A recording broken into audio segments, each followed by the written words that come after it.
got so motherfucking design on right now. Bring it down, bring it down, bring it down. I got 3 old guys on the block. Assalamualaikum warahmatullahi wabarakatuh. Kami dari kelas 8 akan melakukan wawancara terhadap kelompok sosial yaitu pondok pesantren dengan narasumber santri-santri pondok pesantren yaitu para pengurus pondok. Saya dari kelas 8 ingin menanyakan tentang kepengurusan dan santri-santri di pondok pesantren Nahdlatul. Bisa diperkenalkan dirinya terlebih dahulu. Baik, nama saya Zainuddin, adalah salah satu pengurus di pondok pesantren Nahdlatul, dan teman saya ini. Nama saya Ahmad Rafi Sulawiki, saya dipanggil Kevin. Saya juga termasuk salah satu bagian dari pengurus pondok.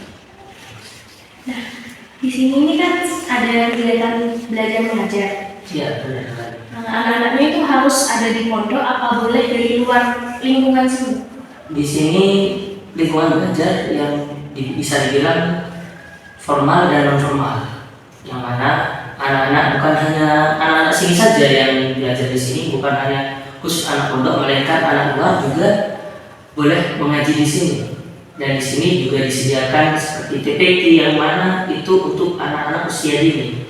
Di sini sudah menerima santri untuk ngaji minimal usia 2 tahun 11 bulan itu sudah diterima, dan usia 3 tahun itu sudah boleh 2 tahun 11 bulan, dan usia 3 tahun itu sudah boleh ngaji. Dan di sini juga menggunakan metode QRT untuk mengajarkan ilmu tentang Al-Quran. Apa cara belajarnya, penyampaian pembelajaran antara anak pondok sama anak luar itu berbeda? Penyampaian kepada anak pondok sendiri dan bagi yang datang itu sama, dari guru yang sama, juga pengumpulnya sama, dan ngajinya bareng, tidak ada sekat, tidak ada perbedaan yang diajarkan. Terus awalnya anak-anak pondok itu apakah langsung nyaman Kak? Apa langsung akrab gitu? Baru datang ke sini anak baru gitu? Bagi anak baru, sebagian ada yang langsung nyaman, langsung akrab, bisa langsung membaur dengan sekitarnya, dan ada juga yang enggan untuk bergabung atau masih canggung karena di lingkungan baru. Tentunya hal itu menyebabkan psikologinya masih harus menyesuaikan dengan yang ada. Jadi tidak langsung nyaman, masih ada yang nangis atau apa gitu. Wajar lah kan, di sini masih mayoritas anak-anak usia SD, usia TK gitu. Yang meskipun yang ngaji, yang masih aktif sampai sekarang usia SD, usia TK, dan yang untuk lanjut itu tergolong lebih sedikit daripada usia SD dan usia TK. Apa saja sebagai pengurus itu tantangan yang dihadapi dalam mengurus pondok pesantren ini? Tantangan yang dihadapi, pertama-tama ya, saya sebagai pengurus merasa diri saya ini masih belum pantas untuk jadi pengurus. Karena apa? Saya juga masih perlu bimbingan, perlu motivasi, perlu ajarkan, perlu saya kembangkan untuk diri saya sendiri. Jadi saya sembari untuk mempelajari tersebut, saya juga mengajarkan adik-adik saya, mengajarkan teman-teman saya, mengajak untuk bersama-sama menjadi lebih baik dan selalu menjadi lebih baik. Dan tantangan dari itu adalah satu, yang paling berat adalah kemalasan dari diri sendiri. Diri sendiri juga merasa malas, jadi yang sekitarnya juga, itu gimana, pengurusnya juga seperti itu loh. Jadi kami juga menjadi patokan, sangat berat sekali untuk kami. Jadi teladan yang baik itu berat sekali gitu. Sementara kami juga manusiawi lah, punya rasa capek dan sebagainya gitu. Ingin santai, maklum masih usia-usia remaja juga. Terus apakah di sini tuh struktur pengurusnya tuh gimana Kak?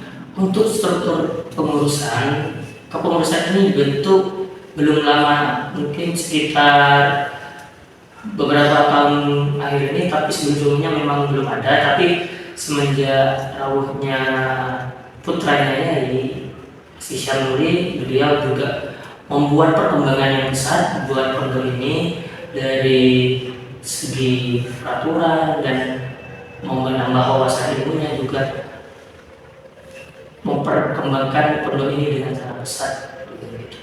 Untuk aturan-aturan sendiri dari strukturnya sudah belum lama dibentuk, alhamdulillah sudah mulai berjalan. Misalkan dalam hal keagamaan juga ada pihak Muhammadiyah, dalam hal tata kebersihan dan keamanan juga sudah ada dibentuknya organisasi. Dari struktur itu.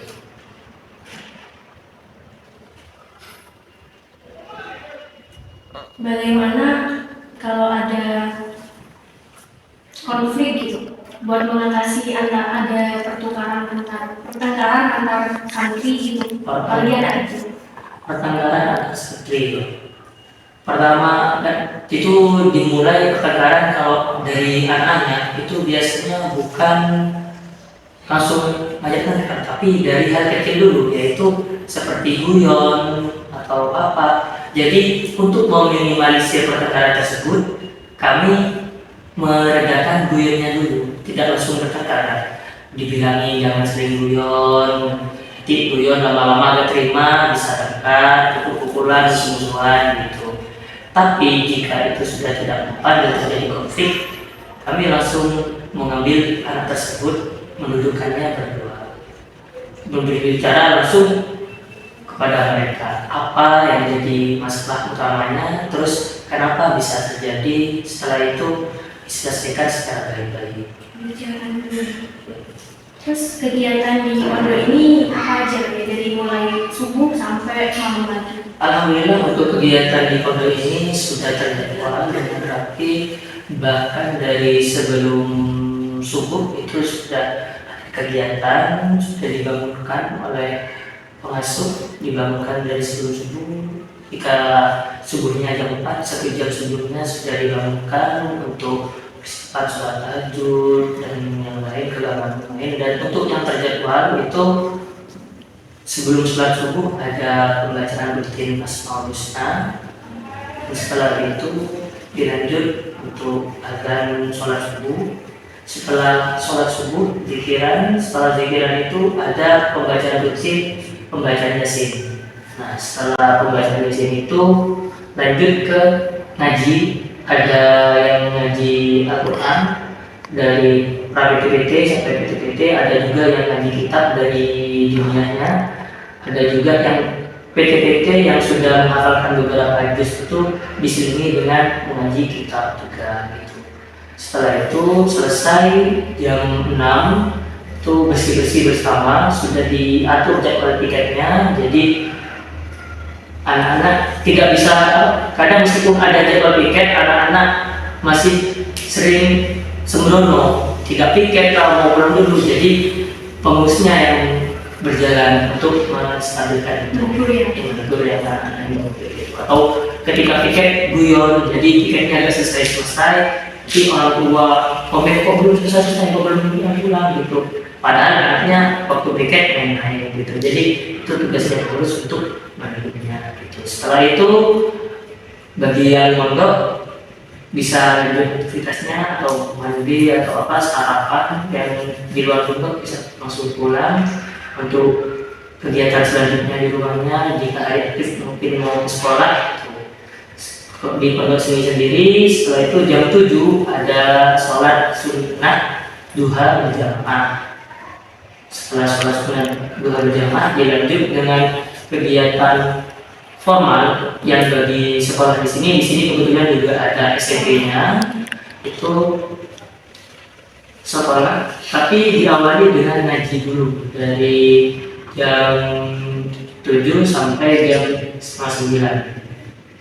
Itu meskipun yang formal ikut ngaji, dan yang tidak sekolah di sini juga ada yang tidak sekolah formal, jadi itu ikut ngaji juga di pondok. Atau yang sekolah formal tapi sekolahnya tidak di sini, sekolah itu sampai jam 9. Setelah itu baru lanjut ke formalnya setelah jam 9 sampai jam 11. Setelah itu istirahat, setelah istirahat lanjut ke zuhur. Setelah itu kegiatan sholat zuhur, makan siang juga ada kegiatan lagi jam 1:30 bagi anak-anak yang di pondok itu ngaji mengulang hafalannya bin nazar atau bin hifdzi itu dilakukan jam 1:30 sampai jam 3. Setelah itu selesai juga untuk asar, tapi juga bareng dengan kegiatan yang di pondok di belakang juga ada kegiatan TPQ dan dimulai jam 1:30 shift 1 antara jilid 1 sampai jilid 3B itu ngajinya jam 1:30. Dan juga ada gurunya masing-masing, dan yang di sini juga ada yang jaga dari. Setelah itu normal untuk sholat asar berjamaah semuanya. Setelah sholat asar lanjut ngaji yang shift kedua itu anak yang ngaji dari luar PTPT maupun pra PTPT itu ngaji setelah asar, dan juga di belakang ada TPT kelas lanjutan dari jilid 4 sampai jilid tajwid finishing itu ngaji setelah asar sampai jam 5. Setelah jam 5 nanti sejenak untuk menaruh barang-barang, dan setelah itu kembali lagi ke mushola bersama-sama kita rutinan membaca Ratibul Haddad bersama-sama. Setelah itu sholat maghrib. Setelah sholat maghrib ada kegiatan ngaji lagi, yaitu yang diniyah itu ngaji kitab. Setelah itu yang di pondok yang tidak ikut di kitab yang tergolong ke PTPT itu mengulang hafalan, setoran hafalan kepada yang berkelas 3. Setelah itu selesainya biasanya 7:30. Setelah setengah 8 itu sholat isya. Setelah lanjut sholat isya baru istirahat makan malam sampai jam 8:30. 8:30 persiapkan lagi untuk ngaji mengulang hafalan. Terserah sudah itu mengulang hafalan, setoran, pembelajaran ruang sekolahnya, umumnya atau yang lain belajar, yang penting belajar 8:30 itu sampai jam 10 malam belajar. Tidak ada yang kegiatan lain kecuali belajar itu. Setelah jam 10 baru sudah usai kegiatan semuanya, yang istirahat, yang mimpi itu kegiatan yang ada di. Berarti dilarang bawa HP ya Pak, buat santai-santai. Bagi santri-santri yang lain tidak boleh membawa HP, kecuali yang sudah dipesan oleh keluarga dalam itu ada pencarian, misalkan untuk kerja, untuk kuliah atau apa itu diperbolehkan. Tapi harus dalam pengawasan pengurus, tidak boleh disalahgunakan. Karena apa? Sekarang dengan majunya teknologi ini banyak orang yang diperbudak oleh teknologi gitu. Jadi mereka tidak bisa mengendalikan teknologi sehingga mereka kalah dengan teknologi. Jadi perlu diawasi terus. Oke, terima kasih Kak Jaya atas semua penjelasannya. Sama-sama. Udah meluangkan waktunya, mohon maaf mengganggu waktunya. Iya, tidak apa-apa. Semoga ini bisa menjadi pembelajaran bagi kita, terutama bagi saya sendiri untuk menjadi lebih baik, dan semoga ini bisa dicontoh untuk yang lainnya, yang mana semua kegiatan atau semua aktivitas harus sudah tertata dengan rapi agar kita tidak kerepotan dalam sesuatu itu. Oke, terima kasih. Assalamualaikum warahmatullahi wabarakatuh. Saya Fidel Rahmania. Saya Windy Rizkyana. Mohon undur diri.